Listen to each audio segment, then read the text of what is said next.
Lviv, once seen as the safest city in western Ukraine, now reduced to rubble. Drone swarms, cruise missiles, blackout, panic. The skies weren't protected, the systems didn't respond, and yet, this wasn't the first strike of its kind. So the question is simple. Why wasn't Ukraine ready? And beyond that, who's actually benefiting from this never-ending war?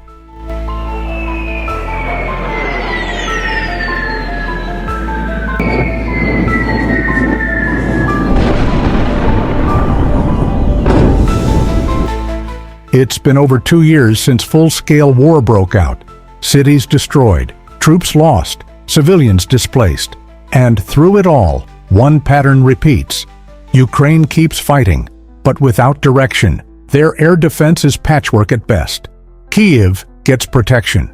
Cities like Lviv? Left exposed. Russia doesn't use surprise anymore. Their tactics are known. First, drone swarms to drain defenses. Then, precision missiles to finish the job. And still, Ukraine's response is reactive, always reactive. Lviv wasn't a front line, but symbolically, it was the last place people thought was safe. And now, not even that illusion remains. Volodymyr Zelensky was once praised around the world, a hero, a wartime leader, the face of defending democracy. But things have changed. Today, Zelensky spends more time speaking to foreign parliaments than addressing his own people. His speeches sound the same. We need more weapons, more money, more support. But inside Ukraine, press freedom is shrinking, opposition is silenced, critics are labeled traitors or foreign agents. Zelensky is no longer seen by all as a national leader. He's become the spokesperson of a geopolitical project. A project where Ukraine's independence is traded for military aid, and when symbols become sacred, no one is allowed to question them. That's the reality now.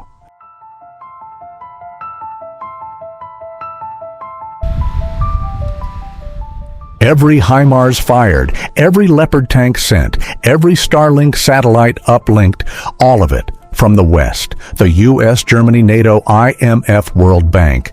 But none of it is free. Slowly, Ukraine has become a shared asset, a joint venture of global powers. The West doesn't want Ukraine to fall. But they also don't want it to win quickly, because a long war puts pressure on Russia without putting Western troops on the front lines.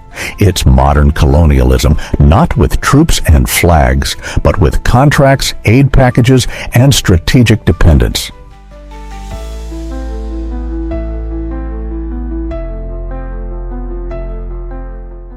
Lviv was never a front line, but it was a test. Could Ukraine protect its western cities without Western hands-on support? The answer was clear. No. No functioning layered air defense. No national early warning network. No proactive military readiness. After the strike, the response came.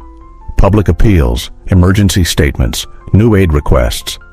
But that's not strategy. That's desperation. And in war, those who react always bleed first.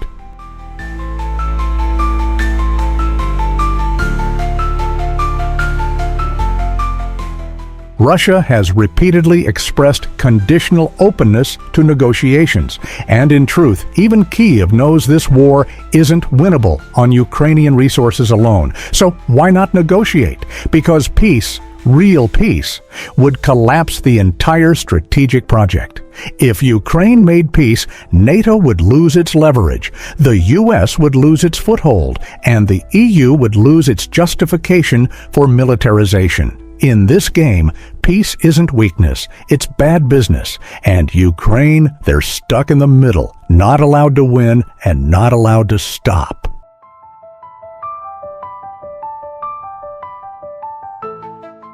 But headlines read, Ukraine stands strong, spirits unbroken. Every week, the same narratives. A young soldier's photo, a flag waving in the ashes, a dramatic speech from Zelensky in khaki. But reality, blackouts, hunger, exhaustion, civilians feeling forgotten, troops rotating without rest. In this war, optics matter more than outcomes, and as long as the world sees the right image, the suffering stays hidden.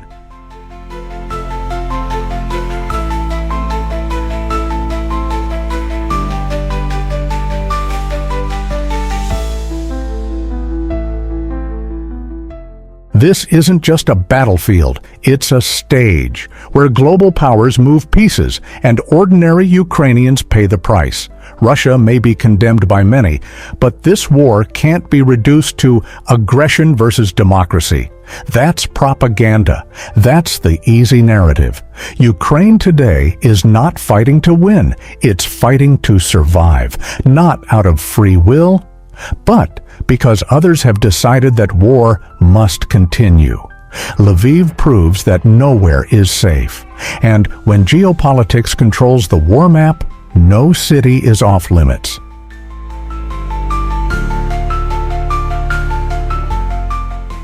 A nation that cannot choose peace on its own terms is not sovereign. It's a pawn in a game it never chose to play.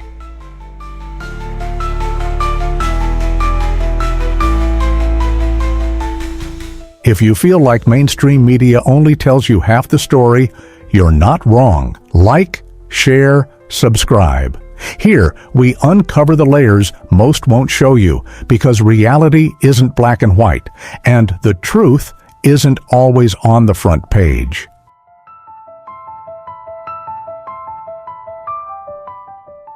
This content is created solely for educational and informational purposes. It is intended to provide insights based on verified data, credible sources, and careful analysis.